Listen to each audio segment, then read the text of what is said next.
10वें स्कंद की शुरुआत में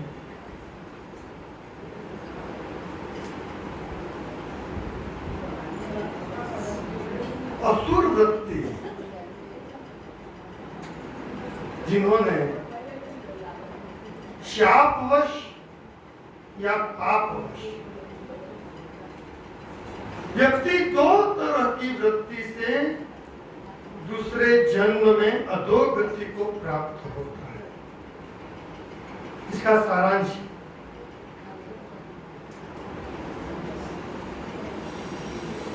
पूतना का वृत्तांत था। उसमें पूर्व जन्म में उसने जो कर्म किए थे, जो भाव थे, उसके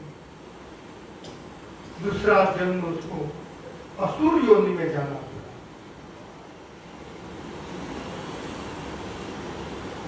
शकटासुर पूर्व जन्म में वो सहस्त्राक्ष के राजा था।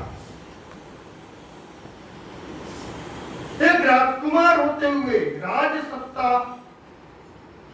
लेकिन अपने धन और पद का दुरुपयोग किया, मद में आकर दूसरा जन्म उसका असुर योनि को प्राप्त।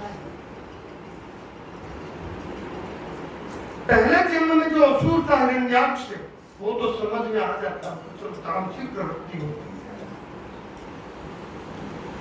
उसका पुत्र उत्कच तृणाभर्त भवंडर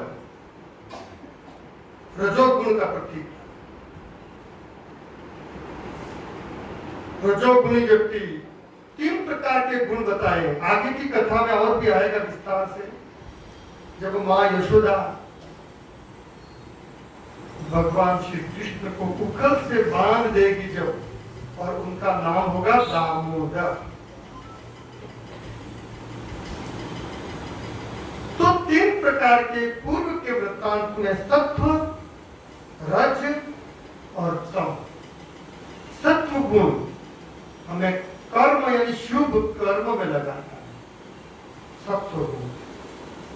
रजोगुण हमें प्रवृत्ति मार्ग, लेकिन ज्यादा, वो व्यक्ति ज्यादा भागता है, खूब भागता है, ठीक है, तो रजोगुण और भी ठीक है। लेकिन तमोगुण ये आसुरिक प्रवृत्ति का प्रतीक। तमो का उल्टा होता है मौत। जब व्यक्ति में तमोगुण का अतिरेक हो जाता है, तो वह ऐसे कर्म कर बैठता है, या तो किसी ब्राह्मण को परेशान करता है, किसी साधु को परेशान करता है, किसी संत को करता है, और भगवान तक को वो नहीं छोड़ता है। तो उदाहरण देते हैं दुर्योधन का। दुर्योधन को भगवान स्वयं समझाने के लिए गए। विदुर नीति प्रसिद्ध है, सब जानते हैं। विदुर जी उस काल में उनके चाचा थे, लेकिन उसने जब भगवान स्वयं गए कृष्ण, तब दुर्योधन ने क्या कहा? जानामि धर्मम नच में प्रवृत्ति। ये बात बताई उसने कि मैं भगवान को कहा कि आप मुझे धर्म मत बताइए, मैं सब धर्म जानता हूं। जानामि धर्मम नच में प्रवृत्ति, लेकिन प्रवृत्त नहीं हो रहा। जानाम्य धर्मम जानामि अधर्मम, मैं अधर्मों को भी जानता हूं, लेकिन मेरी निवृत्ति नहीं है उसमें। और उसने और आगे क्या कहा भगवान को? अरे हम तो यंत्र हैं, उपकरण मात्र हैं, केवल उपकरण हैं। इसने शरणागति बताई है दुर्योधन ने इस श्लोक में। दुर्योधन ने बहुत अच्छी बात बताई है कि हम तो उपकरण हैं, मनुष्य हैं। वो जानता था ये परब्रह्म है, लेकिन तमोगुण था उसमें। यंत्रस्य गुणदोषेन क्षम्यतां मधुसूदन अहं यंत्रो भवामि यंत्री। उसने क्या कहा? यंत्रस्य गुणदोषेण क्षम्यतां मधुसूदन। हे कृष्ण, मैं तो यंत्र हूं, जैसे मोटरसाइकिल। हम मोटरसाइकिल चलाते हैं, एक्सीडेंट हो जाता है, उसमें मोटरसाइकिल का कोई दोष होता है क्या? चलाने वाले का होता है। ऊपर भगवान को दे दिया उसने। ये शरणागति है एक तरह की। यंत्रस्य गुणदोषेण क्षम्यतां मधुसूदन अहम यंत्रो भवान यंत्री। मैं तो यंत्र हूं और आप ड्राइवर, चलाने वाले हो। मम दोषो न दीयताम। आप मुझे दोष मत दो, क्योंकि मैं तामसी प्रवृत्ति का व्यक्ति हूं। तो जानता था धर्म को,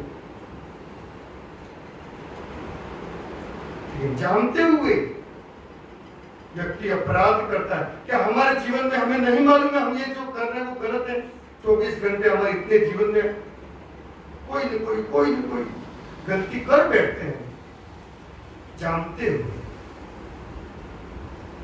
उस समय हमारा ज्ञान उस तमोगुण से हावी हो जाता है तो वह दब जाता है, चाहे वो लोभ के रूप में आ जाए।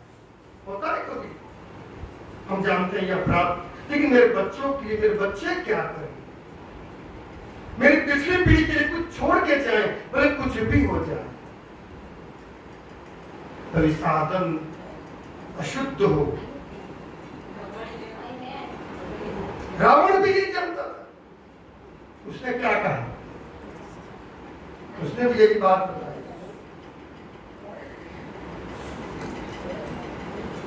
कोई भजन नहीं तामस देहा। रावण ने कहा कि मैं तामसी प्रवृत्ति का हूं, मैं भजन नहीं कर सकता हूं। जब उसने फटकार उसके भाई कुंभकर्ण को जब जगाया तो जगाती रावण को उसने बहुत लताड़ा उसको। मुझे असमय में क्यों जगाया? मेरी 6 महीने की निद्रा बीच में तोड़ दी। मैं सोया था ताकि युद्ध का समय आ गया है। किससे युद्ध है और क्यों हुआ है? उसने कहा मैं अयोध्या के जो राजा हैं उनकी स्त्री का मैंने हरण कर लिया है। तो वो तो निंद्रा में था कुंभकर्ण, लेकिन उसने क्या कहा? ये मूर्ख, मां जगदम्बा को तेरी हिम्मत कैसे हो? बहुत लगा, बहुत लगा। और उसने कहा कि क्या तेरे सीता को प्राप्त करने के लिए उपाय किए? तूने क्या किए उपाय? पिता मैंने बहुत उपाय किए। तब कुंभकर्ण ने कहा तू एक काम कर, हम तो मायावी है, हम तो किसी का भी रूप ले सकते हैं, तू राम का स्वरूप ले, भगवान राम का मायावी रूप ले और जा करके तो सहज रूप में आ जाएगी तेरे पास में। तब उसने कहा ये प्रयोग मैं कर चुका हूं, लेकिन जैसे ही मैं राम का स्वरूप लेता हूं तो जगत की सभी स्त्रियां मुझे माताएं दिखती हैं, इसलिए मैं ये प्रयोग भी नहीं कर सकता।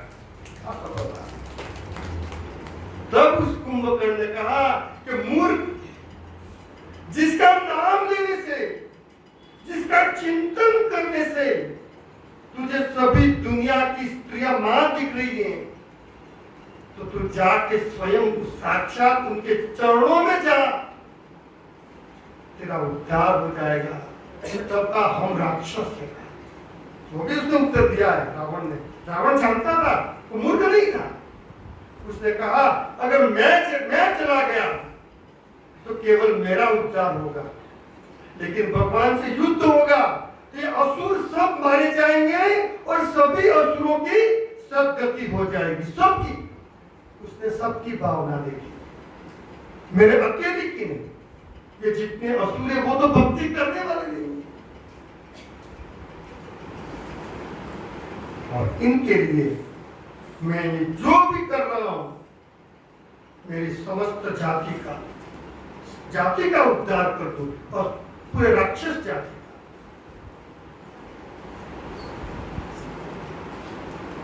परिवर्तति संसारे मृतः को न जायते, आगे बोल रहा है वो, ये संवाद चल रहा है। यह परिवर्तनशील संसार है, उसमें कौन नहीं मरता है, सब मरने वाले। एक कुंभकर्ण परिवर्तति संसारे मृतः को वा न जायते, और आगे बहुत अच्छी बात बताई है, स जातो ये न जाते न देश जाति समुन्नति, उस व्यक्ति का जीवन सार्थक है जो अपना देश यानी अपने राज्य और अपने समाज के लोग का उद्धार कर दे, उसका जीवन सही है। और मैं चाहता हूं पूरे असुर समाज जो राक्षसी प्रवृत्ति है वो भक्ति नहीं करेगी, लेकिन भगवान के हाथों से मारे जाएंगे। सन्मुख होई जीव मोहि जबहि, जन्म कोटि अविनाश ही तबहि। जब भगवान राम सामने होंगे और ये राक्षस जब मरेंगे तो सबकी सदगति हो जाएगी। रावण की सोच थी। एक बार विभीषण जब भगवान राम की शरण में गया तो भगवान ने क्या किया, समुद्र का जल ला करके अभिषेक कर दिया। जो संपत्ति शिव राम नहीं, किन्ह दिए दसमा, सोई संपदा विभीषण ही सकुच दिम्न रघुना। जल लेकर के अभिषेक कर दिया। यह बात सुग्रीव को अच्छी नहीं लगी। सुग्रीव ने कहा कि आपने बहुत जल्दी कर दी, अभी तो पुल भी नहीं बना, सेतु का बंधन नहीं हुआ अभी तक, और मैं सेनापति हूं। सुग्रीव को सेनापति बनाया था क्योंकि वानरों का वानराधीश था, बंदर भालू की सेना थी, उसको बना दिया सेनापति। आपने बहुत जल्दी कर दी। और प्रभु भगवान हंस रहे हैं, त्रिकालज्ञ थे, भूत भविष्य वर्तमान को जानने वाले थे। भगवान ने कहा कि मेरी शरण में आ गया, आपकी शरण में आ गया, कोई बात नहीं। आपने लंका का राज्य दे दिया, ठीक है, अच्छी बात है, लेकिन यदि रावण की अगर बुद्धि परिवर्तित हो गई और रावण भी अगर शरण में आ गया, तो विभीषण आ गया तो अपने तो दे दिया लंका का राज्य।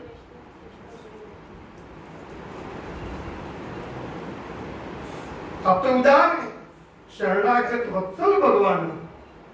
लेकिन अगर इसी तरह रावण ने सोचा कि भाई लंका का राज्य उसको दे दिया, शरण में गया, और रावण की बुद्धि पवित्र हो गई, है तो ब्राह्मण कहीं ना कहीं, शापवश हो गया, पापवश नहीं। रावण ने कोई पाप नहीं किया था, शापवश असुर बना था। दो बातें, एक तो पाप करके बनता है, वो तो भगवान का पार्षद था, वैकुंठ में रहने वाला था, जय विजय। वो तो सनकादि के शाप से आया था, पाप से थोड़ा आया था, उसकी ड्यूटी थी। अगर पुलिस अगर रोक दे किसी को, ट्रैफिक पुलिस अगर किसी को रोक दे गाड़ी को, तो क्या उसको पाप लगता है क्या? उसने वही काम किया था। तब भगवान ने कहा मुझे ये भी मालूम है, तेरे से पहले मैंने सोच लिया था, अगर रावण मेरी शरण में जो आ गया और अभी तक अयोध्या की गादी पे भरत नहीं बैठे हैं, भरत कहां बैठे उनके? क्या रखा उसने?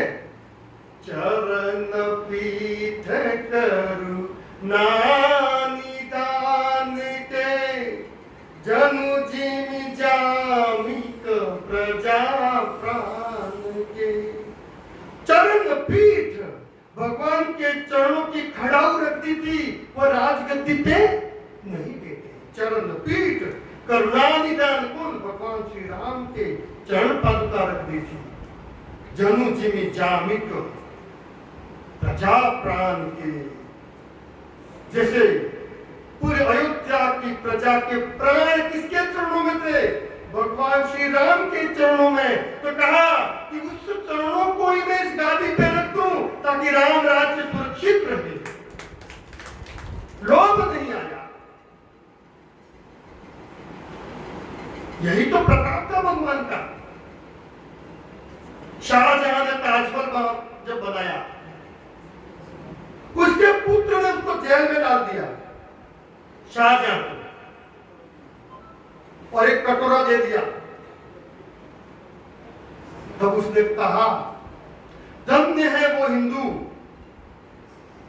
हमारी प्रशंसा की, धन्य है वो कि मरने के बाद भी अपने पिता को श्राद्ध करते हैं कि कहीं कौवे के रूप में मेरा पिता आ गया तो उसको तृप्त हो जाए, और ये जीते जी मुझे जेल में डाल करके राजा बन बैठा है। ये हमारे धर्म और हमारी संस्कृति है। हमारे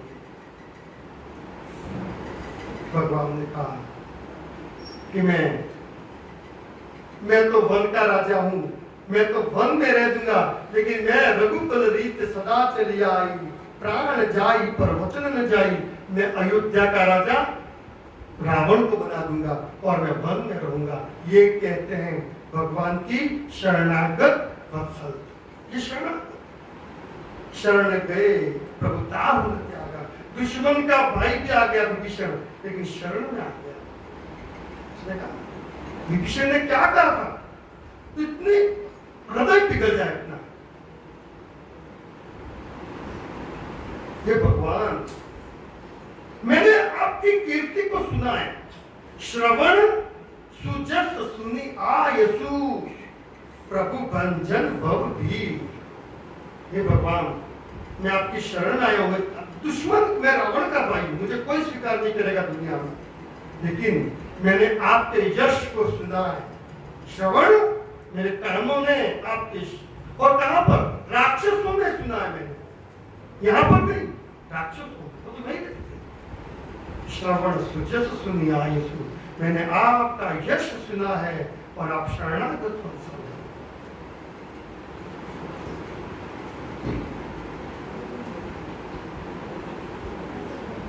तो ये सत्व, रज और तम, ये आसुर प्रवृत्ति आज भी कहीं न कहीं हम देखते हैं, दृष्टि डालते ना, तब हमें मालूम होता है कि ये आसुरी शक्ति अभी भी प्रकट है कहीं न कहीं। कोई भी कर्म को विचारों के रूप में प्रकट हो जाती है। अब इतने उपद्रव होने लगे।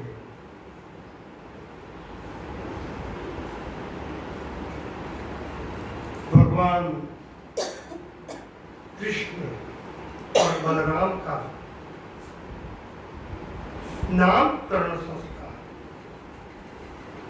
छठी के लेख तो लिखे ही नहीं भगवान के। कहा लिखे? छठी के लेख लिखे? सबका लेख लिखने वाला है, उसका कौन आएगा? उस दिन तो कौन आ गया? छठी के दिन कुत्ता आ गई। उस दिन तो वो हो ही नहीं सका कार्यक्रम। एक बार एक राजा था, बहुत प्रतापी राजा। तब उसके घर में एक पुत्री आई, पुत्री का जन्म हुआ। छठे दिन विधाता लेख लिखने के दिया। अपन लिखते हैं, वो देखते, आज भी रखते हैं हम सब कि वह तो लेख लिखने आई, और जब जा रही थी तो विधाता उसको पूछा, राजा ने, क्या लिखा है मेरी पुत्री? मेरी एक ही कन्या है। तो उसने कहा कि हम नहीं जानते, क्योंकि हम लिखते हैं ना तो यूं, हमारा सिर तो यूं रहता है, उल्टा यूं लिखते थे। इसलिए लिखते तो हमें, लेकिन क्या लिखते हमें मालूम, उसके जो भाग्य होता है ना वो उसके कर्म के हिसाब से परिवर्तित हो जाते हैं। हम तो उल्टे से मुझे बताना पड़ेगा, नहीं तो जाने नहीं दूंगा, बहुत प्रताप में। उसने बार बार जब कहा तब उस विधाता ने क्या कहा, तू तो राजा है, तेरी पुत्री, तेरे नगर में एक मेहतर आता है, ये नालियां साफ करता है ना, उसके लड़के से उसकी शादी होगी, जा। विधाता ने कहा।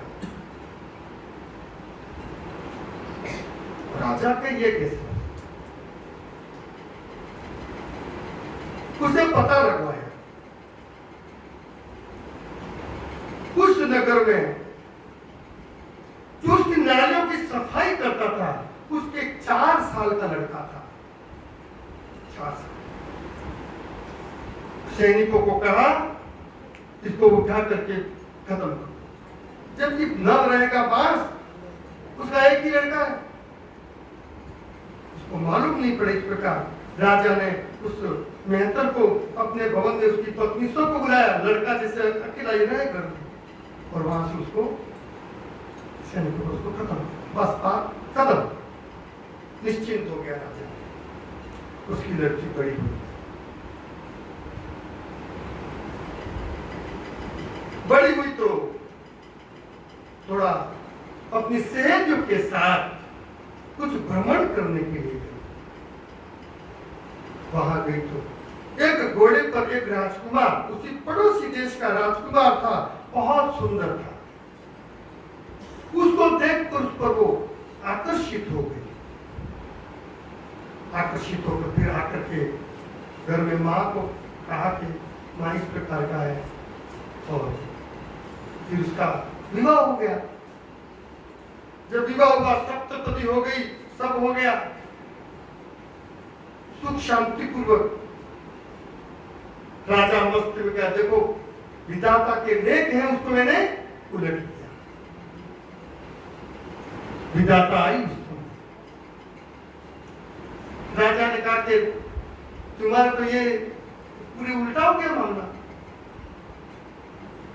अच्छा उल्टा हो गया, ठीक है, पूछो उसको, ये राजकुमार जो है वो कौन है, वो पूछो पहले, है कौन है, कौन है वो, पड़ोसी राजा है, उसका पुत्र ही है तू।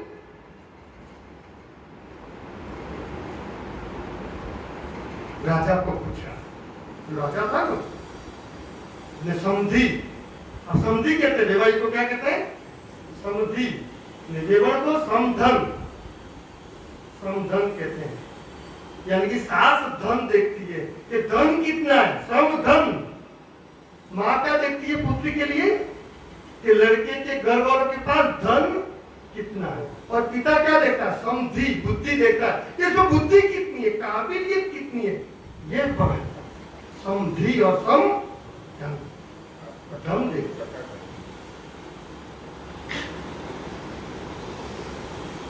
भाई को पूछा समझी को कि भाई ये आपके लड़का तो बहुत राजकुमार, बहुत सुंदर है, तो क्या कहूं मैं, मेरी कहानी कुछ अलग है, मेरी कहानी बिल्कुल विचित्र है। क्या विचित्र, क्या हुआ, आपका लड़का है, राजकुमार है। उसने कहा मेरे कोई संतान नहीं थी, मेरे कोई संतान नहीं थी, और मैं घोड़े पे सवार होकर के मैंने सोचा कि मैं अपने प्राण त्याग दूं। तब एक वृक्ष के नीचे जंगल में एक बालक मुझे 4 साल का मिला। मैंने सोच लिया कि भगवान ने जो भी प्रसाद दे दिया, मैं तो मरने जा रहा था, लेकिन वो लायक घोड़े पे बिठा के मैं अपने घर पे ले आया। अपने सैनिकों को बुलाया राजा ने, सैनिकों को, विधाता वहीं पर है, सैनिकों को कहा भाई आपको मैंने कुछ काम दिया था। हाँ महाराज आपने दिया था, हम हमारे भी घर में छोटे छोटे बालक हैं, हमको दया आ गई, हम क्यों मारे उनको, हमने सोचा जंगल में छोटे, वैसे भी जंगली जानवर खा जाएंगे। विधाता ने कहा ये वही लड़का है जो मैंने लिखा था, ये वही बेहतर का लड़का है। रक्षितम तिष्ठति देव रक्षितम सुरक्षितम देवहतम च विदश्यति जीवत्यनाथोपि वने विसर्जितः कृते प्रयत्नेपि गृहे विनश्यति। कहने का तात्पर्य इसने बताया, विधाता क्या कह रही है? अरक्षितम, जिसकी कोई रक्षा नहीं करता। तिष्ठति देव रक्षितम, भगवान उसकी रक्षा करते हैं, स्वयं करते हैं। जो रक्षक जननी जठर, जो मां के गर्भ में जो रक्षा करने वाला परमात्मा है, वो भी यही पृथ्वी पर सबकी रक्षा करता है। अरक्षितम तिष्ठति देव रक्षितम सुरक्षितम देवतम से विनश्यति। अरे आप कितने भी सुरक्षित हो जाओ, लेकिन जब काल आ जाता है ना, तब आपकी मौत उसी समय हो जाती है। जीवती अनाथोपि, अरे उस पुत्र को, ये 4 साल के लड़के को जंगल में अनाथ छोड़ दिया था तुम्हारे सैनिकों ने, जीवती, लेकिन वो जीवित रहा। जीवती अनाथोपि वने विसर्जित, जंगल में छोड़ दिया। और कृते प्रयत्न भी गृहे विनश्यति। अरे राजकुमार, ये जो राजा महाराज है ना, उनके जब रानी की भी डिलीवरी होती है ना, तब घर में भी बहुत राजकुमारों की मृत्यु हो गई है। कितने भी सुरक्षा हो, कितने भी गेट की हो। कहने का मतलब हमारे जीवन में हम जो भी सोच रहे हैं, हम जो सोच रहे हैं वो नहीं होता, वास्तव में नहीं होता। हम जो सोचे वो होता क्या? तो हम कोई बाल सफेद होते हैं हमारे, हम चाहते हैं बाल सफेद हो, चाहते हैं, लेकिन हो रहे सफेद, दांत गिर रहे हैं, सब कुछ हो रहा है। हमारा जो चाहना कभी होता नहीं है, वही होता है जो परमात्मा चाहता है। यहाँ पर नामकरण संस्कार सभी आए, वहां पर भगवान उन्होंने अदला बदली कर दी। रोहिणी का पुत्र कौन था? बलराम जी, रोहिणी नाम था, वो यशोदा को दे दिया। और भगवान कृष्ण किसको दे दी? रोहिणी की गोद में। लेकिन गर्गाचार्य उन्होंने जान लिया और कहा, हे रोहिणी, आपकी जो गोद में वो तो परब्रह्म है, परमात्मा। प्रशिष्ट परमानंदे तच्च दास, प्रशिष्ट परमानंदे तच्च दास कर्मणि। ये सबको परमानंद देने वाला, पूरी दुनिया को आनंद देगा ये। नश्च तद्दास्य कर्मणि, और वो ऐसे कर्म करेगा कि साधु संत और भक्त इसके दास बन जाएंगे। और इसका रंग थोड़ा सांवला है और इसका नाम है कृष्ण रहेगा। कृष्ण रखा भगवान का, क्योंकि बड़ी माँ की गोद में था, इसने नाम पहले दे दिया। नौटलापंथी की थी, उनको चक्कर में डालने के लिए। गर्गाचार्य देखो, पंडितों की बराबर परीक्षा करते हैं वो लोग कि वास्तव में पंडित है कि नहीं, ज्ञानी है कि नहीं। वो ऐसा तो नहीं कि हमारे बच्चों का नामकरण कर देने की उल्टा कर दे। ये परीक्षा ली जाती है, जानने बिना हो ही नहीं प्रीति। जब तक हम जान नहीं पाते तब हम उसको, उसके प्रति अनुराग कैसे पैदा होगा। और कहा कि ये जो यशोदा की गोद में है, ये बलभद्र, ये बल है, ये बहुत बलवान होगा। और पूर्व जन्म के कौन थे ये? लक्ष्मण जी थे, राम के सेवा की थी, इसलिए इस जन्म उनको उपनाम मिल गया राम, बल राम। लक्ष्मण जी बलभद्र बन गए और भगवान कृष्ण जो राम।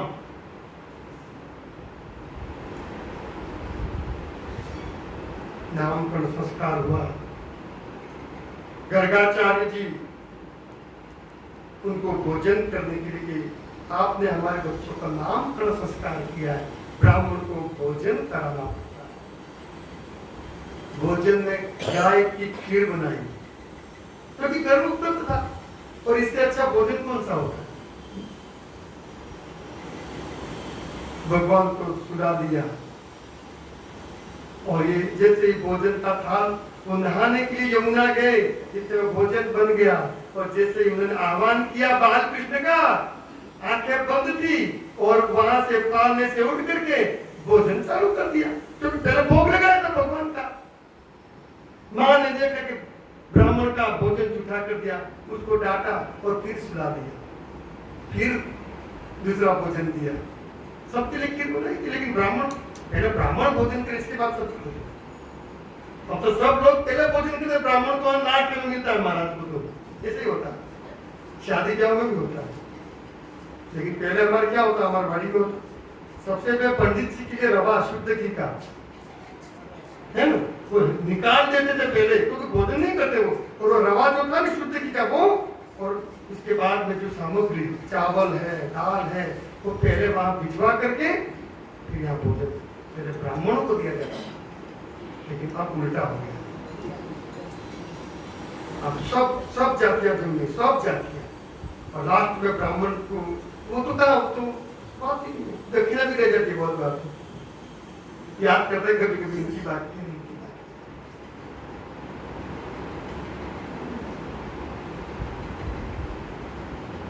नामकरण संस्कार के बाद में भोजन के लिए फिर आह्वान किया, फिर बाल कृष्ण आकर के, क्योंकि उनको तो आना पड़ता है, बुलाते तो भाई, फिर उन्होंने वो खाने लग गए। मां ने फिर डांटा, फिर उन्होंने कह दिया गर्गाचार्य ने कि आपने नामकरण संस्कार मैंने किया तो क्या कहा था, ये ब्रह्म है, कौन है ये? परमात्मा है, ये आपका भाग्य है। और ये कौन थे? नंद बाबा और यशोदा। ये नंद बाबा पूर्व जन्म में द्रोण थे, और यशोदा मां जो थी उनका नाम धरा था, धरा।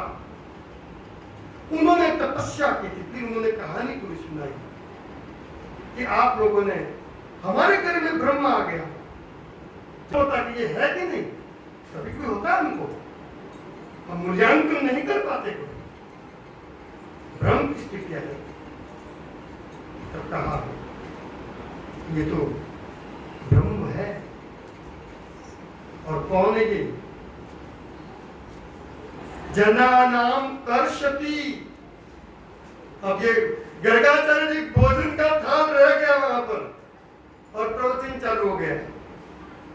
जनानाम कर्षति आकर्षति इति कृष्ण, ये तो लोगों को आकर्षण पैदा करेगा। और आज भी देखो ना कितना आकर्षण है, इन लोग इनकी कथा सुनने के लिए कितने लालायित रहते हैं, क्यों? ये भगवान कृष्ण की छवि, ये उनकी कथा है कि आप पूर्व जन्म में, ये नंद बाबा द्रोण थे, और आप धरा नाम था आपका, और आपने परमात्मा को प्राप्त करने के लिए बहुत तप किया था। तप करते करते करते करते आपने अन्न जल का त्याग कर दिया। जब अन्न जल का त्याग किया, आपके मन में सत्व रज तम गुणातीत हो गए।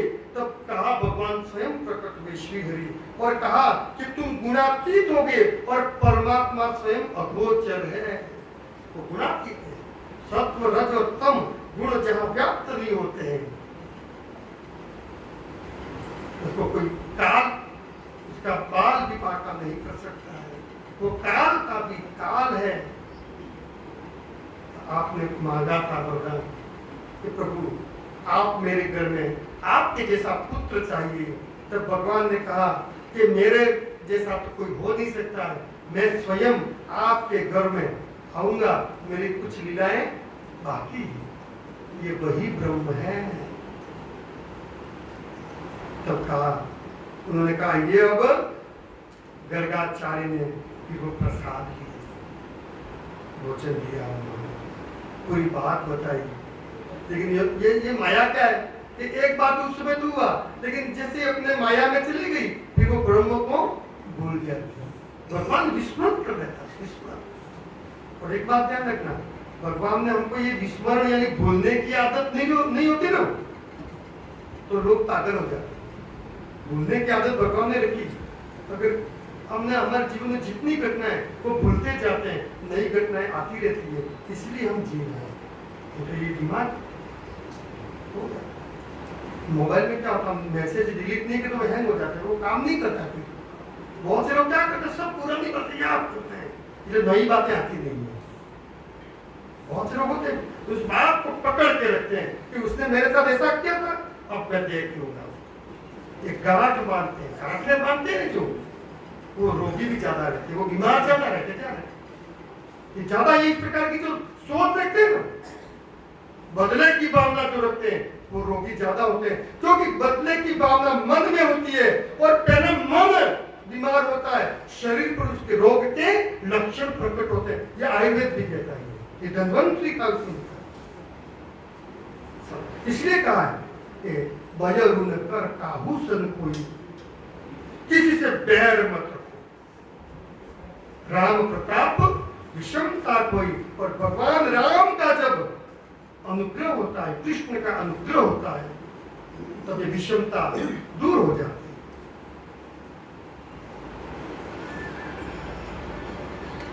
गर्गाचार्य को पुष्कल दक्षिणा दी। गर्गाचार्य ने आशीर्वाद दिया और कहा, नंद बाबा ने और यशोदा ने, रोहिणी ने कहा कि हम तो आपके आश्रम में नहीं आ पाते हैं, हम तो इस माया में इतने लिप्त हो गए, लेकिन प्रभु आपने कृपा की, हमारे घर पे पधारे। उन्होंने आशीर्वाद देकर के नामकरण संस्कार हो गया और गर्गाचार्य चले गए। अब ये जो घुटनों के बल थे वो अब चलने लगे दोनों। कृष्ण और बलराम अपने पैरों पर वो क्या करते, उनकी बाल लीलाओं का वर्णन उसने बहुत। ये गाय जो होती है, गाय उनकी पूंछ को पीछे से वो कर देते हैं, वो यार ये गायों को दौड़ाते हैं गांव में। इस प्रकार का उनका कार्यक्रम पूरा चला।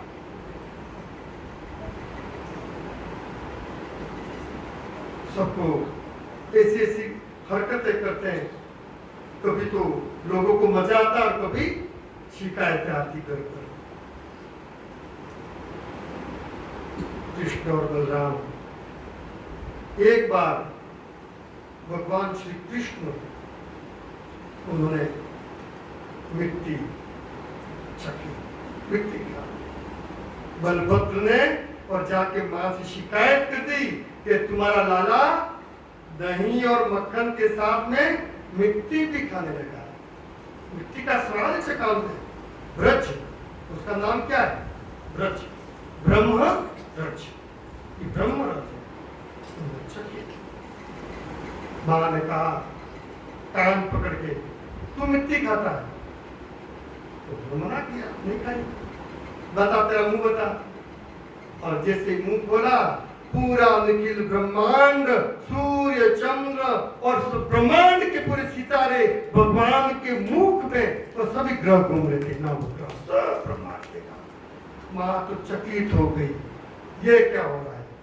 लेकिन उस बालक को अपने गोद में ले लिया, स्तनपान करवाया और कहा कि बेटा ये सब। तो भगवान ने सोचा कि जब ये अगर मालूम हो जाएगा, अभी से पेट खुल गया, तो क्या होगा, समस्या हो जाएगी। और मेरी माँ फिर मुझे भगवान की तरफ, तो मुझे ये प्रेम नहीं मिलेगा, फिर तो भगवान की तरफ एक पूजा होगी, वो वात्सल्य नहीं मिलेगा मेरे को। इसलिए भगवान ने उसको छिपाया, बहुत छिपाया। वहां पर फिर आता है बकासुर। बकासुर बदला लेने के लिए आया। कौन था बकासुर? अहो बकीयम स्तनकालकूटम जिगांसया पाय यदप्यसाद्री लेबे गतिं धातु चिदां ततोन्यं तं वादयालु शरणं व्रजे।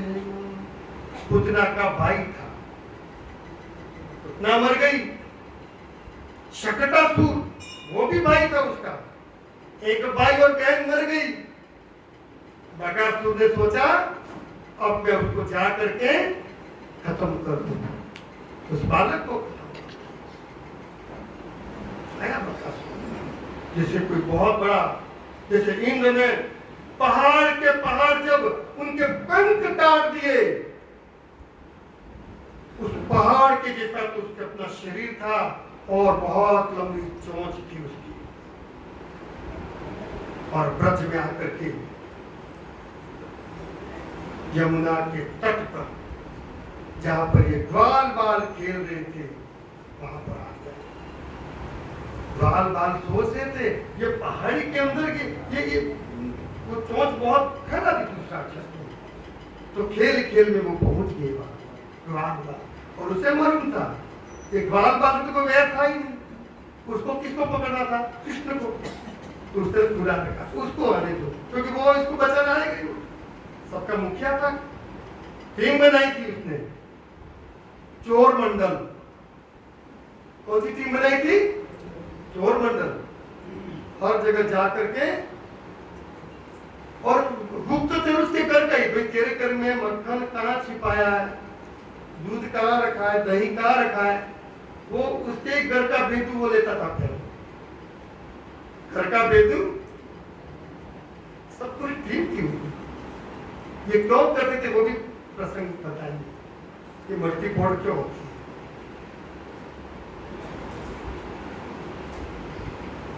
भगवान कृष्ण ने कहा, देखा तुमको तो मालूम हो गया कि भाई चलो तू भी आ जा, दो तो चले गए, तेरा नंबर है।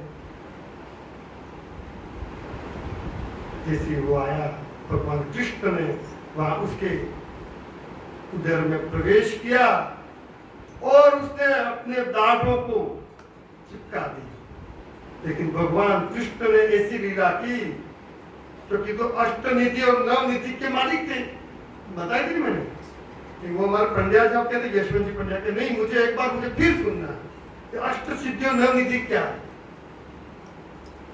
नहीं आए आज, कोई बात नहीं, जब आए तो प्रसंग लेंगे।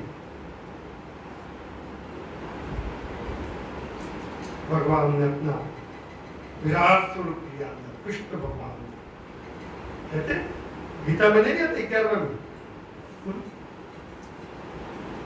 भगवान ने कालोस्मि लोक क्षयकृत प्रवृत्तो लोकान समाहर्तुमिह प्रवृत्तो ऋते पित्वाम न भविष्याम सर्वे ये वस्तिता प्रत्यनिकेश होता। कालोस्मि, भगवान कृष्ण क्या कहते हैं? मैं काल का भी महाकाल हूं मैं। और ये ग्वाल जो है वो मेरे सखा है। सखा का उल्टा होता है खास, इसके खास मित्र थे। मित्र वो होता है जो अपने मित्र के लिए जान दे दे, और भगवान कृष्ण में यही विशेषता है। भागने वाले नहीं थे कोई। उन्होंने उधर में प्रवेश किया और उसके तो आंखें फटने लगी, श्वास में जो वृद्ध हो गई और आंखें बाहर आ गई और एक विशाल पहाड़ की तरह धराशायी हो गया। और भगवान कृष्ण सभी 5 सखाओं को लेकर के, और सब के सब खून से लथपथ हो गए थे। कहीं मां को मालूम होगी तो फिर हमें ये क्रीड़ा नहीं करने देगी। ऐसा करके यमुना में स्नान किया। स्नान करके जैसे कोई जानते नहीं, और सबको कह दिया था घर पे जाके मत कहना। तो श्रीदा माँ का कहता है साड़ियां बजा रखो जैसा यशोदा माँ ने की साड़ी को देंगे, इन्हें पहना पकड़ो एक तरह श्रीदा माँ को कहा कि अगर तेरे को साथ रहना है हमारे सामने और ये लीला जो देखनी है ना, तो तू चुप रहना। भगवान की लीला है। सूरदास जी कौन थे? सूरदास जी को पूछ लिया एक बार कि आपने भगवान कृष्ण की इतनी बाल लीलाओं का सटीक वर्णन किया है। तो सूर सागर में उन्होंने जो लिखा है सुख सागर, उसमें सूक्ष्म वर्णन हमारे जनरल भाई व्यास ने हमारे भाई साहब को सुख सागर भी करते महाभारत पूरा प्रवचन, तो पूरी एक एक बात समझा के सुख सागर पूरा, उसमें सुख सागर में जो वर्णन किया है, उस वर्णन का इतना सूक्ष्म वर्णन है। तब किसी ने पूछ लिया कि आपने ये वर्णन कैसे किया, आप तो जन्म से आपको दिखता नहीं है। उन्होंने कहा कि मैं उनका भगवान कृष्ण के बाल सखा जो थे उसमें मैं एक सखा था, और उन्होंने उस समय जो लीलाएं की भगवान ने, वो सब लीलाएं मुझे आज भी याद है, और मैं वो बोल रहा हूं, और उनके शिष्य वो कितना प्रामाणिक बात थी। सूरदास जी भगवान कृष्ण के अनन्य मित्र थे, वो बाल बात थे, नहीं तो कैसे लिख देते। हमारा घर में हम जो बच्चा जो बड़ा करते हैं, हमारे खुद का पुत्र, उसके बारे में हम कितना लिख सकते हैं, मेरे को बताओ, जबकि हमने ही बड़ा किया उसको, लिख सकते हैं। कितना सूक्ष्म वर्णन सूरदास जी ने किया। सूरदास जी अनन्य भक्त थे, भगवान की लीला, भगवान ने सोचा एक बार रात को काशी में सत्संग करते करते करते करते बहुत रात हो गई, बहुत। तो वो जा रहे थे, अब करे क्या, लकड़ी थी उनके साथ, अब यूं यूं करते जा रहे थे, इतने में रास्ते में क्या था, एक गड्ढा आ गया, गड्ढा। और भगवान तो बालकृष्ण थे, उनको मालूम था कि गड़बड़ होने वाली है, तो उन्होंने क्या किया, 5 वर्ष के बालक के रूप में एक बच्चा आया रात को 2 बजे, और दादा दादा कहाँ जा रही हूँ बातें की, और फिर करके धीरे से लकड़ी पकड़ ली नीचे से, वो गड्ढा आ रहा था तो थोड़ा मोड़ देना पड़ता है ना, तो गिर जाए। वो समझ गया, सूरदास जी को शक हो गया, रात को ये भी बालक कैसे, कोई बड़ा हो बहुत विश्वास करो, बालक कैसे आ गया, कौन हो मेरा, वही कन्हैया है, मुझे बचाने के लिए आया, कहीं कोई गड़बड़ है। और यूं करते करते करते करते वो यूं हाथ है ना, वो बात करते, भाई तू किसका लड़का है, यूं करते करते यूं किया, इतने में तो गया। किसी का हाथ में आए क्या, तो नहीं आता, गायब हो गए। रोए और क्या कहा, बाह छुड़ा के जा तो निर्बल जानी मोई, हृदय छुड़ा के जाओ तो मर्द बखानो तो। हे बालकृष्ण, तू मेरे को हाथ छुड़ा के भाग गया है, कोई बात नहीं, मुझे दिख नहीं रहा इसलिए, लेकिन तुम्हें हृदय से निकलेगा तो तुझे मर्द मानूंगा मैं, बाकी तो ठीक है, तू कहा जाएगा, मैंने तुझे किसी बालकृष्ण की लीला है।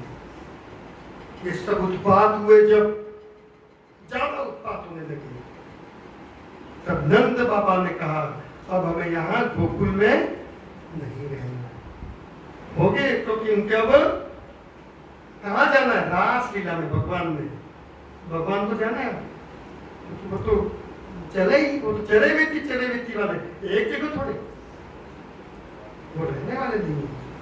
एक गांव था, उस गांव में एक सन्यासी आया, बहुत सिद्ध पुरुष था,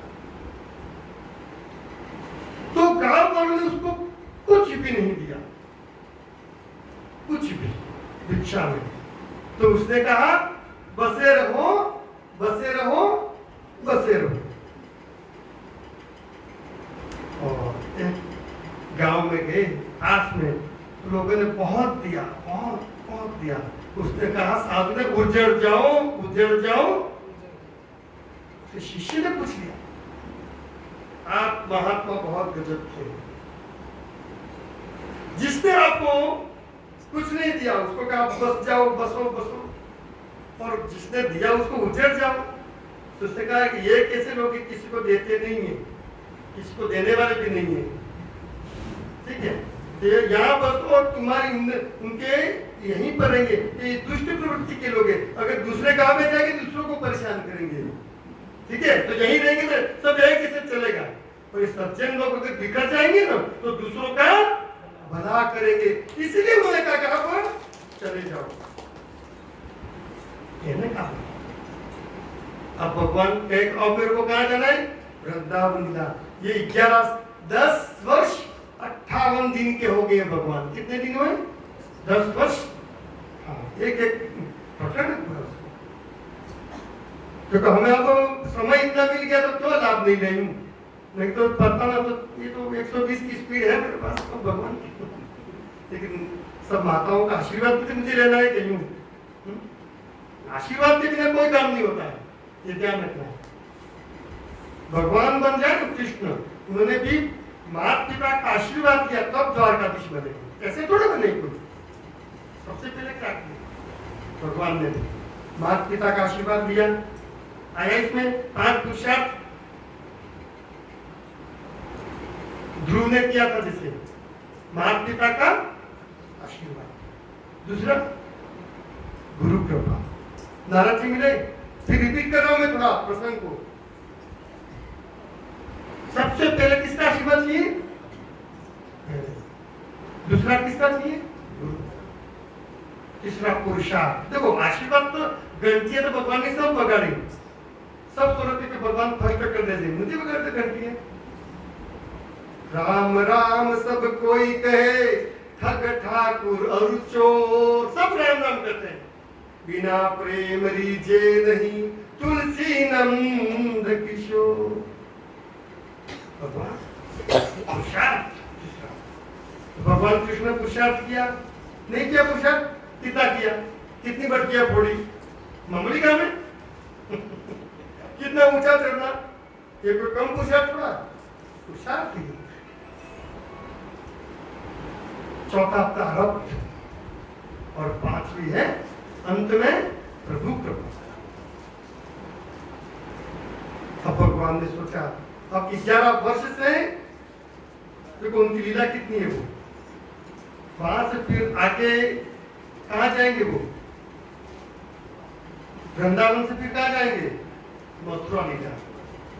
मथुरा लीला बाकी है, वहां पर कंस का, इसके बाद ये सब एक एक क्रम आएगा। ये 25 साल तक, 11 से 25 साल तक फिर वहां रहे। कहां रहे वो? मथुरा में। वो आगे के क्रम में आए, वहां पर गए तो भगवान कृष्ण सब शकट के शकट गाड़ियां, बैलगाड़ियों में सब सामान भर लिया और ब्रज से पूरा गांव के गांव सभी लोग वहां चले गए, वृंदावन में चले गए। वृंदावन बहुत पुण्य भूमि है, वहां पर बहुत से ऋषियों ने तप किए, वहां तपोभूमि है। वृंदा का अर्थ होता है तुलसी। वृंदा किस उसका वन। भगवान ने सोचा कि अब मैं तुलसी भगवान को बहुत प्रिय। तुलसी वृक्ष न जानिए, गाय न जानिए डोर, ब्राह्मण मनुज न मानिए, तीनों नंद किशोर। भगवान ने कहा तुलसी के पौधे को पौधा मत मानो, गाय को पशु मत मानो और ब्राह्मण को सामान्य मनुष्य मत मानो। ये भगवान कृष्ण का साक्षात स्वरूप है। भगवान की इच्छा थी वहां पर जाकर के सभी लोगों ने अपने अपने सामान को जाकर के, वो डेरा नहीं लगा क्योंकि तो उस समय तो बनाना पड़ता था, सबने अपने डेरे लगा दिए। और नंद बाबा ने अपना मुख्य मार्ग जो बीच मध्य मार्ग में चौराया था, वहीं पर नंद बाबा ने अपना एक भव्य दिव्य भवन बनवाया था। वहां से भगवान अपने बाल सखाओं को लेकर के वन में गए। सब ने जा करके वहां पर तो वृंदावन है, कौन मुक्त नहीं होगा। वृंदावन की इतनी महिमा है, ये बड़े बड़े सम्राट जो यवन मुसलमान सम्राट भी उस वृंदावन में उन्होंने बहुत दान दिया। एक प्रसंग है उसका, एक बार ऐसा होता है, अकबर के सम्राट अकबर के दरबार में तानसेन नवरत्नों में था, रहीम थे, अबुल फजल थे, बीरबल, ये सब नवरत्न थे। तो सब बैठे हुए और अकबर ने कहा कोई कृष्ण भक्ति का कोई छेड़ दूंगी। सभी धर्मों का आदर करता था। तानसेन उसने पद गाया उस दरबार में, जसोदा बार बार यो बाखें, जसोदा बार बार यो बाखें, है ब्रज में कोई ही तू हमारो, चलत गोपाल ही राखें, जसोदा बार बार यो बाखें। कितना बढ़िया पद है। कौन सा पद है? यशोदा मां कह रही है बार बार तानसेन छेड़े, है ब्रज में कोई ही तू हमारो। अरे ब्रज में कोई हमारा हितैषी है कोई ऐसा? मथुरा में निमंत्रण आया था कृष्ण भगवान को,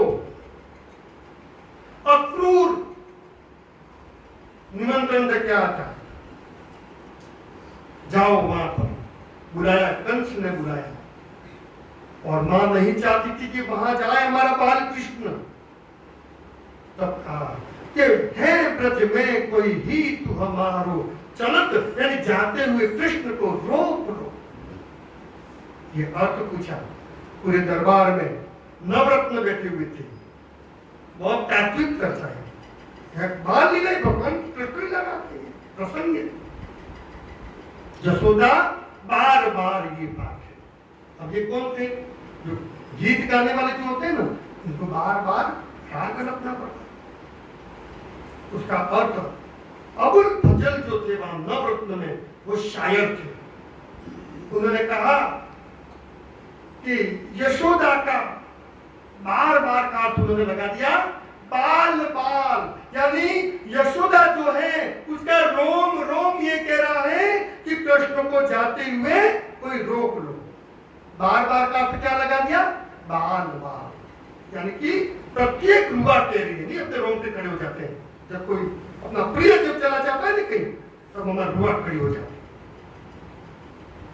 अब वहां पर शास्त्रार्थ चालू हो गया।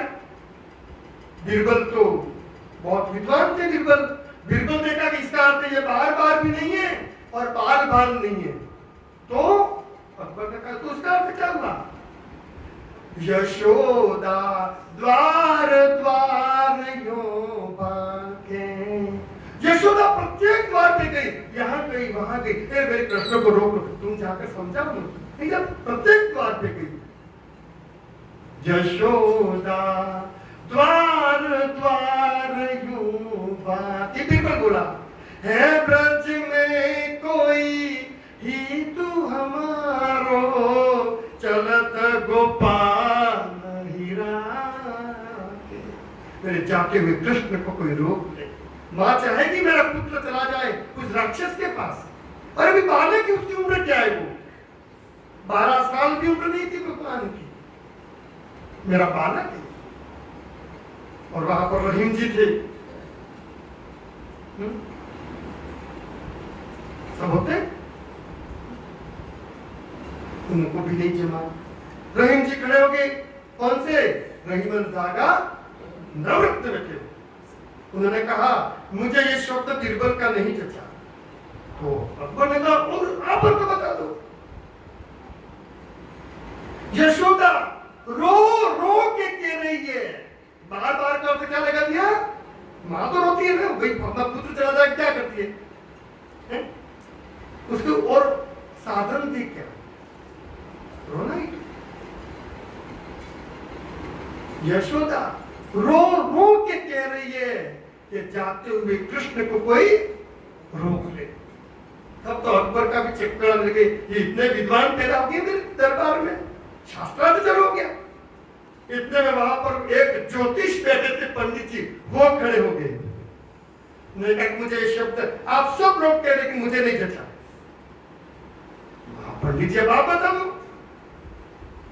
तो पंडित जी ने कहा यशोदा वार वार यो बातें, सोमवार को जाओ तो एक ही बात करती है, मंगलवार को जाओ तो भी एक बात करती है, यानी 7 दिन जो वार है ना, प्रत्येक वार को जाओ तो यशोदा कहती है कि जाते हुए कृष्ण को।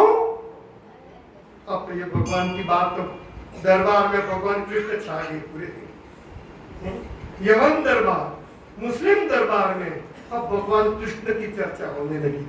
अब अकबर कह रहे उसको रुचि होगी, ये कृष्ण ऐसे तुम्हारे कि उतना इनका इतना महत्व है और एक शब्द के इतने अर्थ होते हैं। वहां पर फिर अकबर ने रहीम को पूछा, क्योंकि कृष्ण के भक्त कौन थे? केवल रहीम जी थे। रहीम जी भगवान कृष्ण के अनन्य भक्त थे। उन्होंने पौधे लिखे, शेष महेश गणेश दिनेश सुरेश ही जाहि निरंतर ध्यावे, जाहि अनादि अनंत अखंड अछेद्य अभेद सुवेद बतावे। नारद से शुक व्यास रटे पची, हारे तो पुरी पार न पावे। ताहि अहिर की चोहरिया छछिया भरी छाछ में नाच नचावे। कितना बढ़िया लिखा है। शेष महेश गणेश दिनेश सब भगवान कृष्ण के भक्त हैं, उनके दर्शन की लालसा है। और ये इन गोप वृंदों को बाल सुलभ भगवान उनके साथ नाच रहे हैं। देवताओं को ईर्ष्या होने लगी।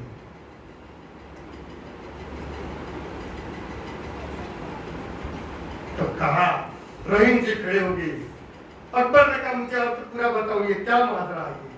तब कहा कि ये तानसेन जो है ना, तानसेन वो उनको जो ज्यादा गायक हो तो बार बार राग आलापना पड़ा, बार बार इसलिए उसका बार बार प्रयोग है कि यशोदा बार बार एक बार के लिए कि जाते कृष्ण को। अब ये करे शायर, शायर जब शायरी करता है ना तो लोगों की रूह खड़ी हो जाती है। उसने उसका अर्थ दिया बाल बाल, नहीं होता वीर रस की जब कविता होती है तब रोंगटे खड़े हो जाते हैं हमारे। जिस व्यक्ति की जहां रुचि होती है ना वही तो शब्द बोलता है वो, तो उसका उन्होंने अर्थ दिया बाल बाल। यशोदा बाप का बाल बाल प्रत्येक रुआ के लिए मेरे कृष्ण को कोई रोक दे। और ये बीरबल तो ब्राह्मण है, ब्राह्मण होता है, बीरबल तो ब्राह्मण थे। और ब्राह्मण को द्वार द्वार क्यों कहा कि प्रत्येक द्वार पर ब्राह्मण भिक्षा मांगने के लिए जाता है, इसलिए उनको उन्होंने द्वार द्वार का प्रयोग किया। बहुत बढ़िया लगा उसको। तो ये हमारी रहीम जी आपने क्या कहा था? आपने रो रो के कहा था हाँ मैं भगवान कृष्ण की याद में रोता ही रहता हूँ, रोता ही रहता हूँ। इसलिए मैंने कहा कि यशोदा रो रो के कह रही है, रो रो के। अरे भाई मजा आ गया उसको, तो भगवान कृष्ण की राय कैसी है। फिर पूछ लिया उन्होंने, ये ज्योतिष महोदय क्या कह रहे थे बार बार। हाँ तो ज्योतिष के पास तो क्या भाई, हाँ तारा सोमवार करवाएगा, हाँ तारा बुधवार का करवा देगा, गणपति है कि नहीं। तो प्रत्येक वार की बात करता है, ग्रह नक्षत्र तिथि की। इसलिए ज्योतिष ने फिर कहा कि एक शब्द के अनेक अनेक अर्थ होना वो भाषा में अलंकार होता है। अब वो तो खुश हो गया कि मेरे नवरत्न में इतने विद्वान यहाँ पर, विद्वान सर्वत्र कुछ थे। फिर तानसेन को कहा कि तुम इतना अच्छा गाते हो तो तुम्हारे गुरु है वो कौन है? तो उन्होंने कहा मेरे गुरु का नाम है हरिदास। तानसेन के गुरु थे।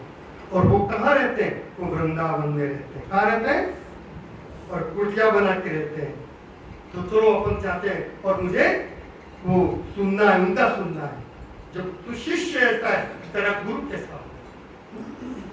तो उन्होंने कहा कि राजा महाराजा उनके सामने कोई चलते आपको आना है क्या? एक साधारण व्यक्ति बन के बिना चप्पल के आना पड़ेगा वहां कुटिया में, प्रवेश है ही नहीं किसी को। और वो ऐसे नहीं गाते। स्पष्ट कहा। तानसेन ने कहा मेरे गुरु ऐसे नहीं गाते, तो उसके लिए उपाय करना पड़ता है। तुम वृक्ष के पीछे छिप जाना, कहीं प्रकट में मत होना। हमारे गुरु शाप देने में तो ब्राह्मण से तो राजा लोग भी डरते थे। लेकिन अब तक क्या होता है? अब तो इंतजार करते कि हमारे आ जाए तो हमारा मान बढ़ जाए। करके कुंभनदास जो थे ना, उन्होंने क्या कहा? कुंभनदास भी हुए थे उस समय बहुत बड़े भगवान के भक्त, और उन्होंने भी यही कहा था कि संतन को कहा सिकरी में कहा। सिकरी का मतलब महल। संतन को कहा, उनको बुलाया एक बार राजा ने, क्या आप हमारे वहां आओ? तो उन्होंने क्या कहा? संतन को कहा सिकरी में काम, आवत जात पहनिया टूटी। और हम वहां आते जाते तो हमारे चप्पल टूट जाते। कितनी तुच्छी बात बताई। और बिसर गयो हरि नाम। एक तो आना जाना करना पड़ता फालतू में तुम्हारे वहां महल में, और आने जाने में समय खराब होता। ठीक है, और भगवान का नाम ले नहीं पाते महल में आकर के, तुम्हारी सुननी पड़ेगी हमको। और जिनके मुख देख तो दुख उपजे। क्या कहा आगे? राजाओं को, राजा को देख करके जिनके मुख देखत दुख उपजे, किनको कर दो परी सलाम। उनको सलाम करना पड़ता है, साहब नमस्कार, साहब नमस्कार। जो दुख बताए ना, क्या बताए कि जिसके मुख देख करके दुख उत्पन्न हो उनको हमें प्रणाम करना पड़ता है, साधु संतों को। इसलिए कहा कि हमें वहां समय खराब होता है, भक्ति में विक्षेप आता है। वो छिप करके वृक्ष की वो कुटिया थी ना हरिदास की, वो बैठे ध्यान में बैठे हुए थे। वो राजा छिप पे पर जिसको देख करके अच्छे अच्छे राजा छिप जाते हैं, वो एक ब्राह्मण को देख करके छिप के खड़ा है, क्योंकि उसको कुछ सुनना है।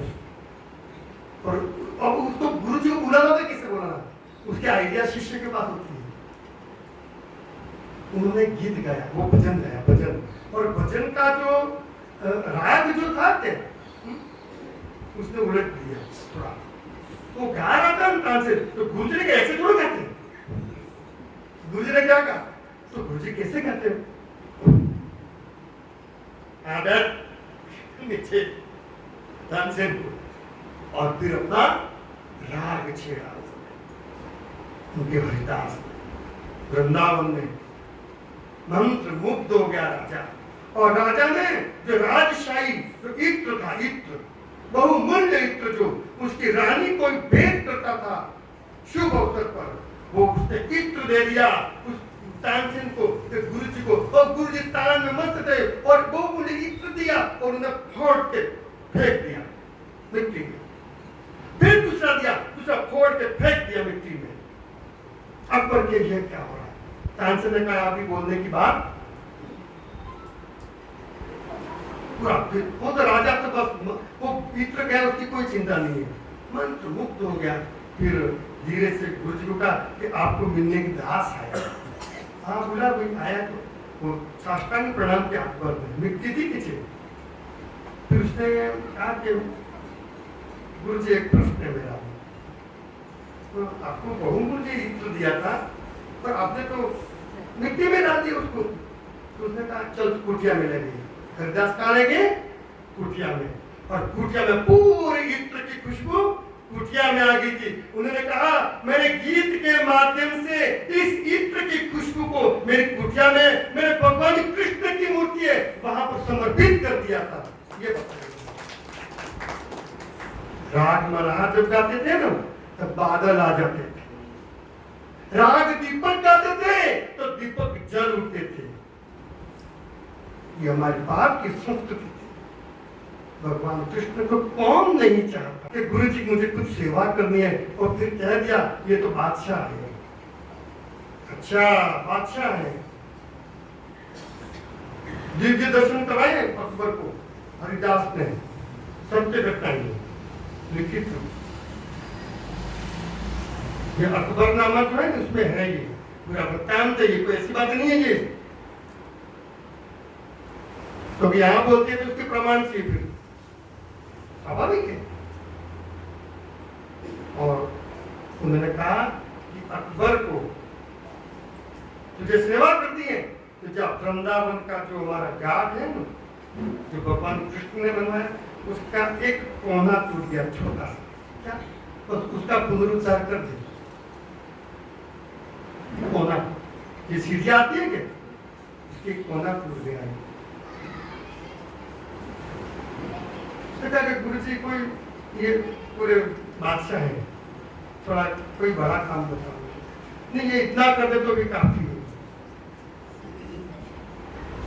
तो वहां पर गए तो पूरा जो घाट जो देखा ना मुझे, घाट जो उसके दिव्य दर्शन करवाए उनको, अकबर को, तो मणि और रत्नों के बने हुए घाट थे वो, यमुना के तट पर मणियों के बहुमूल्य, जो उसने अपने खजाने में कभी देखे नहीं। और जो कोना टूट गया था ना, उसको बनाने के लिए उसके खजाने में इतने मणि और रत्न थे ही नहीं। अकबर तो वापस चरणों में गए, गुरु जी कोई और काम बताओ, ये मैं नहीं कर सकता हूँ। तब अच्छा तो अभी तो कह रहा था अहंकार, एक काम कर, मेरे यहाँ पर जितने मोर हैं और कबूतर और ये बंदर जितने रहते हैं ना, उन सबको चारा डाल। और उस समय वहां से दिल्ली से वृंदावन में जब तक वह रहा, पामती जो है जितने भी धाम, वो सप्त धान्य वहां पर आते थे और पशु पक्षियों को वहां खिलाया जाता था। ऐसी हमारे कृष्ण भगवान की वहां पर लीला हुई। वहां पर भगवान गाय चराने गए तो एक वत्सासुर आकर के उसमें उसने प्रवेश कर लिया। वत्स का मतलब बछड़ा, और उसमें गए और जाकर के दूसरी गाय को परेशान करने लगे। तो बछड़ा इसको यूं मारे, उसको यूं मारे, पूरी एक लाइन को बिगाड़ रहा था। भगवान ने देखा कि अब ये भी आ गया है। वत्स, वत्स किसको कहते हैं? पुत्र को भी कहते हैं। अब तेरी बारी है। और भगवान कृष्ण और बलराम को इशारा कर दिया, एक और आ गया है अपने, यहाँ भी पीछा नहीं छूट रहा है। और अपना तो काम ही भूमि पर बार कम करना है, तो लीला करते हैं। और जा करके भगवान कृष्ण उन्होंने पूंछ पकड़ी उस वत्सासुर की और ऐसी घुमाई कि 4 चक्कर लगा के फेंक दिया उस पहाड़ी से टकरा करके। उसका वहीं पर वत्सासुर द्रौपदी को प्राप्त हो गया। वत्सासुर को जब वापस आए, पूरी घटना नंद बाबा को बताई गोपजनों के कि यहाँ पर भी हमारे जो उत्पात हैं वो कम नहीं हो रहे। एक भजन आ जाए थोड़ा। करते हो तुम कन्हैया मेरा नाम हो रहा है, बस आपकी कृपा से सब काम हो रहा है। करते हो तुम कन्हैया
कृपा से ये सब काम हो रहा है।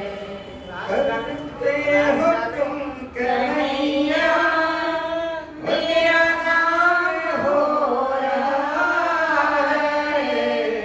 प्रभु आपकी कृपा से ये सब काम हो रहा है। आपकी कृपा से ये सब काम हो रहा है। तुम साथ हो जो मेरे, इस चीज की कमी है। तुम साथ हो जो मेरे, किस चीज की कमी है। किसी और चीज की अब दरकार ही नहीं है। तेरे साथ से गुलाम अब गुलफाम हो रहा है। तेरे साथ से ही जब अब गुलफाम हो रहा है। करते हो तुम कन्हैया, मेरा नाम हो रहा है। तेरी आपकी कृपा से सब काम हो रहा है। मैं तो नहीं हूँ काबिल, तेरा पार कैसे पाऊँ। मैं तो नहीं हूँ काबिल, तेरा पार कैसे पाऊँ। टूटे हुई वाणी से गुणगान कैसे गाऊँ।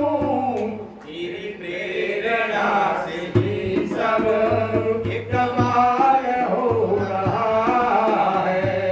तेरी प्रेरणा से ही सब यह काल हो रहा है। तेरा आपकी कृपा से सब काम हो रहा है। तू कृष्ण बन के आया, जिनने बना सुदामा। कृष्ण बन के आया, जिनने बना सुदामा। मेरी जिंदगी बदल दी करके तूने इशारा। मेरी जिंदगी बदल दी करके तूने इशारा। मेरी आपकी दया से ये सब काम हो रहा है। करते हो तुम कन्हैया, मेरा नाम हो रहा है। प्रभु आपकी कृपा से ये सब काम हो रहा है। प्रभु आपकी कृपा से ये सब काम हो रहा है। लक्ष्मी नारायण देव की जय। अग्रवाल बारा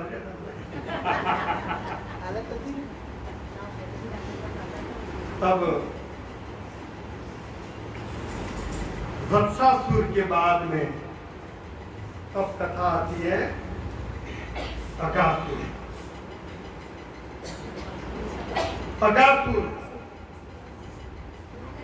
जब ग्वाल बाल वहां पर खेल रहे थे, आकाश में जो पक्षी उड़ रहे उसकी जो छाया गिरती है ना, उस छाया के सहारे दौड़ते थे। यानी पक्षियों से भी वो स्पर्धा करते थे। ग्वाल बाल वृंदावन में कोई गाय के पीछे दौड़ रहा है, कोई बछड़े के पीछे दौड़ रहा है, कोई वृक्ष पर चढ़ रहा है, कोई बंदरों की पूंछ वो कर रहा है, कोई बंदरों के साथ खेल रहा है। सब लीला वहां पर भगवान ग्वाल बाल के साथ यमुना का तट जब आनंद कर रहे थे। लेकिन कहते हैं ना, आसुरी प्रवृत्ति जब कोई अच्छा कार्य होता है तब तो उनको अच्छा नहीं लगता, उनकी दृष्टि ऐसी होती है। पूरे राम राज्य में मंथरा को अच्छा नहीं लगा। 100% तो कोई भी कार्य किसी को अच्छा 100% कभी भगवान राम को भी देखा छोड़ा था। तो धोबी ने दोगुन हुआ था ना माता, तो अगासुर प्रकट हो गया। अगर का अपना पाप, अगर किसको कहते हैं पाप, उस असुर पाप के रूप में प्रकट हुआ और उसने अजगर का रूप लिया, अजगर बन गया। अजगर करे न चाकरी, पंछी करे न काज, दास मलुका कह गए सबके दाता। और उसने एक पर्वत की गुफा की तरफ अपना मुंह फिरा दिया। तो बाल को जब खेल रहे थे तो उनको ये भी मजा आया, और वो दौड़ दौड़ के क्या कर रहे थे कि उस गुफा में, चलो अपन गुफा में जाते हैं। और उनके क्या कि उन्होंने हाथ में बहुमूल्य रत्न पहने हुए थे, ग्वाल बालों में। तो समृद्ध थे, को गरीब थोड़े थे ग्वाल बाल, लाखों लाखों गाय थी उनके पास में। उसमें गाय कोई धन, पशु को धन कहा था, गोबर धन, गोबर धन, जिसके घर में जितना गोबर है उतना धनवान। तो उसका उजाला था। और अगासुर मैं अंदर से प्रवेश कर रहे अजगर में, उसमें भागवत में तो दिया है वो अजगर 1 योजन लंबा था, 1 योजन लंबा दिया उसने, विशाल था, पूरे वृंदावन के ब्रज गोपों को निगल ले। और जब वो खेलते खेलते दौड़ते दौड़ते तो बाल बाल उसमें प्रवेश कर गए। और भगवान कृष्ण और बलराम, उन्होंने देखा कि एक बाल बाल गए कहां से, तब उन्होंने देखा कि ये कोई गुफा, उनको देखा उन्होंने, वो समझ गए कि माजरा क्या है। भगवान कृष्ण ने फिर उसमें गुफा में प्रवेश किया, और प्रवेश करके फिर उन्होंने अपना विराट स्वरूप बताया। और उस विराट स्वरूप में वो अजगर जो था उसका पेट फट गया, और पेट फट करके वो व्रत हो गया, और वह ग्वाल बाल सबको भगवान कृष्ण ने वहां से बाहर निकाला, और यमुना में स्नान करके वो वापस अपने घर पे ग्वाल बाल। एक एक लीला उनकी भगवान की इसमें। इसके बाद में आता है धेनु का असुर। अभी तो कंस के पास तो असुरों की कमी थोड़ी है, क्योंकि सबका सरदार है वो, और उसका काम ही वही था, कुछ भी हो जाए, क्योंकि उसे कुछ उसको संकेत मिल गया था कि यही मेरा काल है। और उसको भय कितना था, 24 घंटा उनका ही चिंतन था उसका। मैंने बताया था उस दिन, नहीं बताया, 24 घंटा। भगवान जब से गर्भ में आए ना, तो कहवत है हमारे पुरानी, गांव तो बसा नहीं और भिखारी पहले आ जाते हैं कि यहाँ गांव बसेगा और हम भीख मांगेंगे। तो भगवान का जन्म नहीं हुआ, गर्भ में आए थे ना, तब से कंस ने शुरू कर दिया था, क्योंकि 8वां आ गया था, ये मेरा काल बनेगा।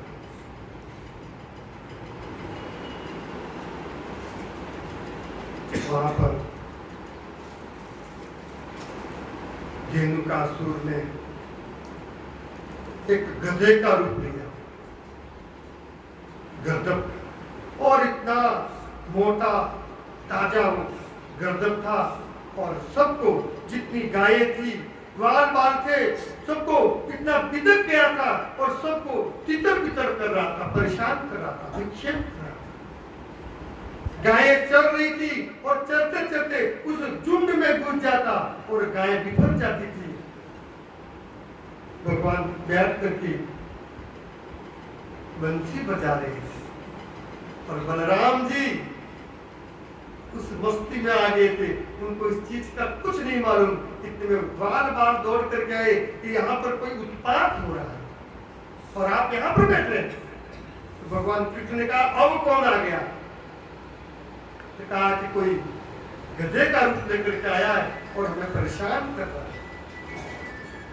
भगवान गए वहां पर, और बलराम जी ने दोनों ओर से, आगे से बलराम जी और पीछे भगवान कृष्ण थे और बीच में जैसे ही वो धेनुकासुर आया और वो तो भगवान कृष्ण पे झपट पड़ा, क्योंकि उसका तो शिकार तो भगवान कृष्ण नहीं थे, उसको मारने के लिए आए थे। और जैसे ही वो उस पर झपट पड़े, भगवान कृष्ण कहाँ देखने वाले थे, उन्होंने उसके दोनों सिंग पकड़ लिए। सिंग तो नहीं होते उसके, ये जो आगे का भाग होता है मुंह, उसका पकड़ लिया। और बलराम जी ने पूंछ पकड़ ली, और बलराम जी तो बल का अवतार थे, तो उन्होंने 2-3 और फिर जमीन पर उसको पटक दिया, और वहां पर धेनुकासुर का भी राम नाम सत्य हो गया। फिर भगवान सब धेनुकासुर मर गया। इसके बाद गेंद खेल रहे थे और यमुना के तट पर भगवान के गेंद। अब उनको आगे और काम करना है। अब कौन सा प्रकरण आ रहा है? कालिया नाग। कालिया नाग जो है वो प्रॉपर यहाँ का नहीं था, वो रमन द्वीप का था। अब कालिया नाग का प्रसंग आ रहा है। कैसा? हाँ, बेटा प्रसंग किया जा रहा है, सबका ध्यान रखना पड़ता है। वो कालिया नाग रमन द्वीप में रहता था और यह कद्रु का पुत्र था। कद्रु एक सुरसा भी थी। सर्पों की माता कौन सी थी? एक तो सुरसा। सुरसा नाम अहिन के, अहि यानी सर्प, सर्प होता है, उसकी माता थी। कद्रु और विनीता, विनीता से वो वेद थे, वेद थे यानी कि गरुड़ जी। गरुड़ जी का एक नाम है वेद थे, जो विनीता के तो विनीता। और ये कद्रु, और कद्रु से हुआ था ये कालिया। ये बहुत विशेषता था। रमन द्वीप में जब रहते थे सब, तो जो यहाँ पर यज्ञ भाग जो देते, वहां यज्ञ करते, घी की आहुति, तो वो सब यज्ञ को तहस नहस कर डालता, वो परेशान करता था, सबको परेशान करता। उसका काम यही था। जो सर्पों को, जितने सर्प थे उन सर्पों को डरा कर रखता था। एक बार गरुड़ जी आए, गरुड़ जी आए तो गरुड़ जी और उनके दोनों की लड़ाई होगी। दोनों की लड़ाई विदित है, जैसे चूहा बिल्ली का है, जैसे गरुड़ और सर्प जो होते हैं, जैसे कि कोई नाग पास से कोई बांध दे, नहीं नाग पास तो नाग बांध दे, तो वो गरुड़ास्त्र फेंका जाता था उसको, गरुड़। वो नाग पास में विशेषता थी कि वो जैसे तो नाग चारों ओर से उस व्यक्ति को बांध देते थे युद्ध में, तो वो गरुड़ास्त्र बेचते, तो गरुड़ जाकर के सांपों को, क्या विद्या थी उस समय में,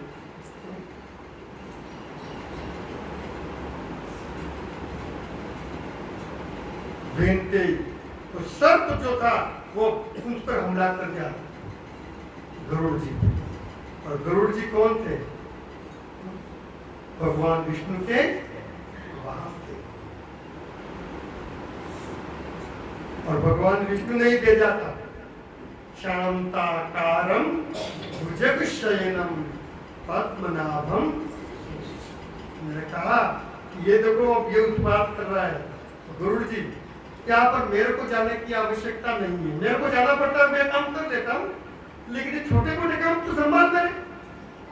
ये सबको परेशान कर रहा, पूरा द्वीप, एक व्यक्ति के कारण पूरा द्वीप परेशान। रमन द्वीप इतना बढ़िया सुरम्य द्वीप का अर्थ होता है कि चार ओर जो नदी होती है, तो टापू, उसकी शांति भंग कर रहा था।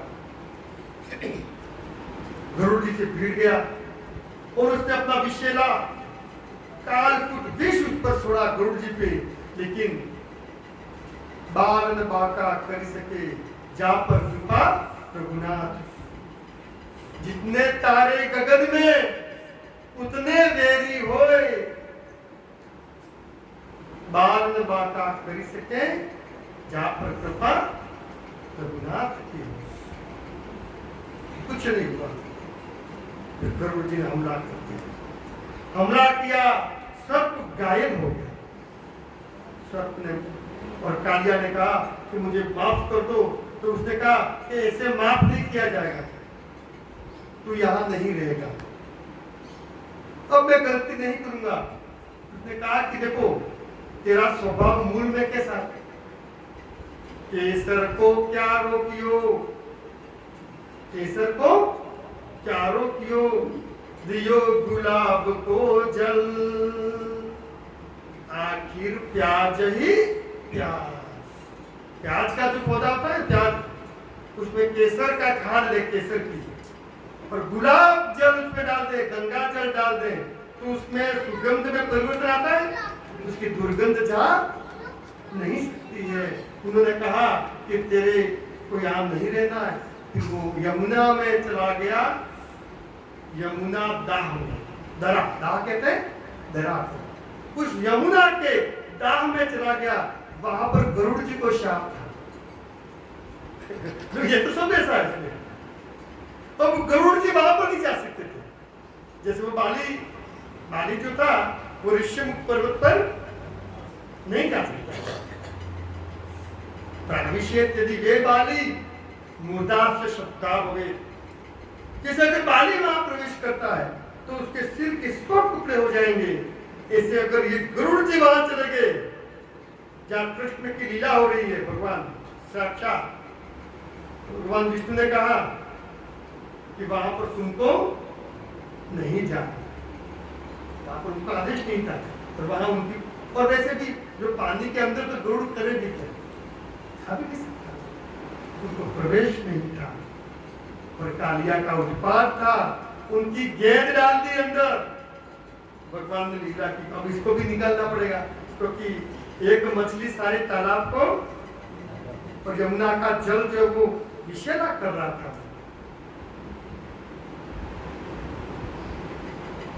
और जैसे गेंद गिरी, भगवान कृष्ण छलांग लगाई, और वो तो जो कालिया नाग जो था उसके पास जाके गिरी। वहां पर कालिया नाग अपनी सभी स्त्रियों के साथ सेवा कर रहे थे, और वहां पर है ना, रे जड़ कमल बालक स्वामी अमरो जाग से, रे जड़ कमल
कालिया दाव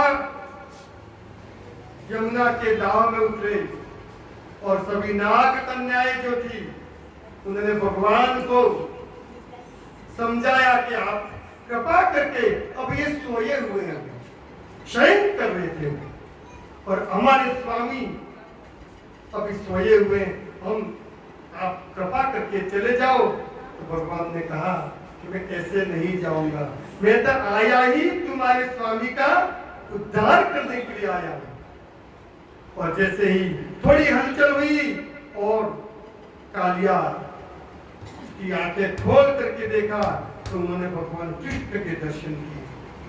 उसे जैसे ही भगवान पर एक बालक समझकर हमला करने गए और भगवान कृष्ण ने छलांग लगाकर उसके सिर पर उन्होंने चरण रख दिए और उसके जो फल थी, फल उसके मणि थे और भगवान के चरण कमल कैसे थे, लाल थे और भगवान के चरण मुझे छोटे बच्चे जो होते ना बाप एकदम छोटे ऐसे लाल कलर के भगवान के चरण कमल फिर उठे वहां पर एक रोशनी फैल वहां पर और भगवान ने उस पर नृत्य किया और कालिया का मान मर्दन करके फिर भगवान ने जो चिन्ह लगाए भगवान ने पैर का उस श्री लांछन उस कालिया नाग पे खुल गया और भगवान उसको और यहाँ पर पूरा ब्रजमंडल तो समय हो गया था, कहा के सब रो रहे थे और भगवान उस कालिया नाग को लेकर के यमुना के तल पर तट पर प्रकट हो गए और सबने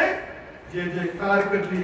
इस प्रकार कालिया का भी मान मर्दन हुआ और बोल कृष्ण भगवान की जय।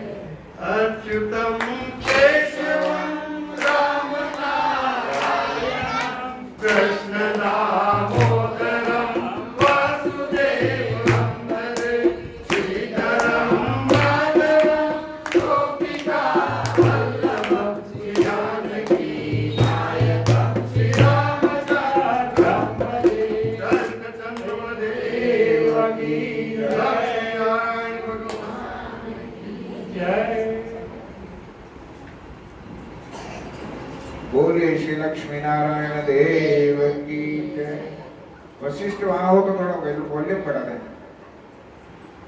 बोले श्री लक्ष्मी नारायण देव की जय। श्री क्षेत्रपाल भगवान की जय। थोड़ा और बढ़ाएं। वशिष्ठ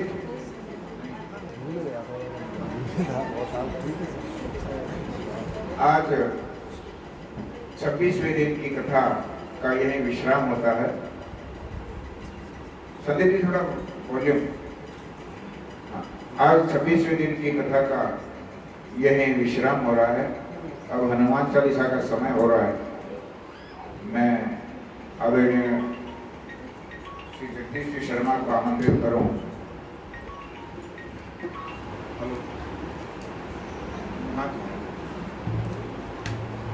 हाँ, बता रहे हैं। समापन किया।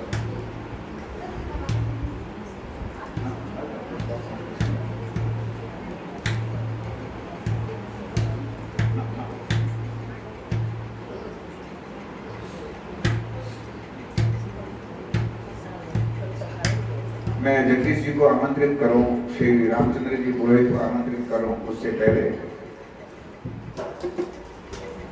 मैं निवेदन करना चाहूंगा।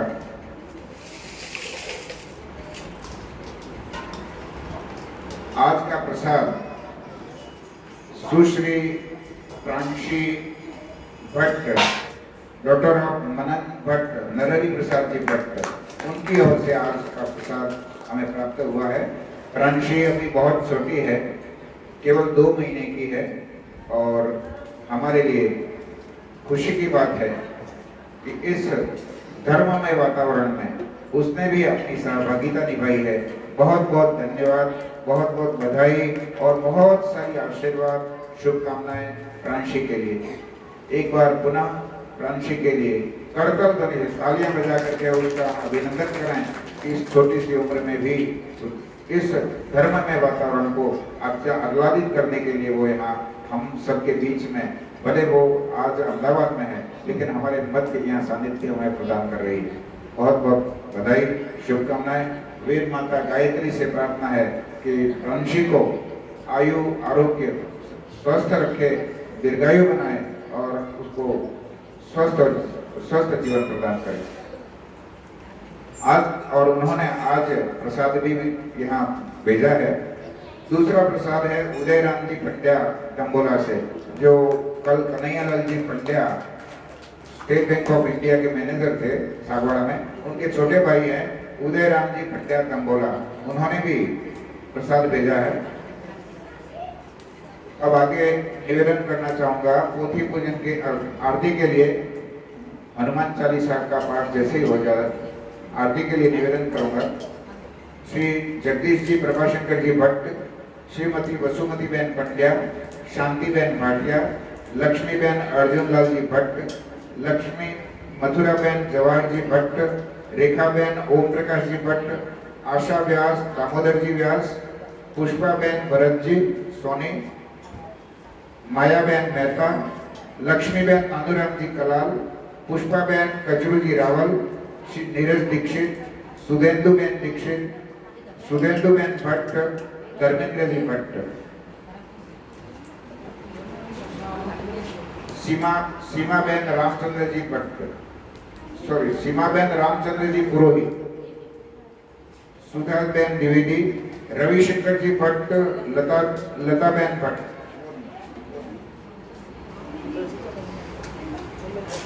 नाथालाल जी भट्ट, ममता बेन और गौरी शंकर जी भट्ट। आप सभी से निवेदन है कि हनुमान चालीसा का पाठ हो जाए, उसके बाद आप व्यासपीठ के सामने पधारने का कष्ट करें। आदरणीय श्री जगदीश जी शर्मा साहब।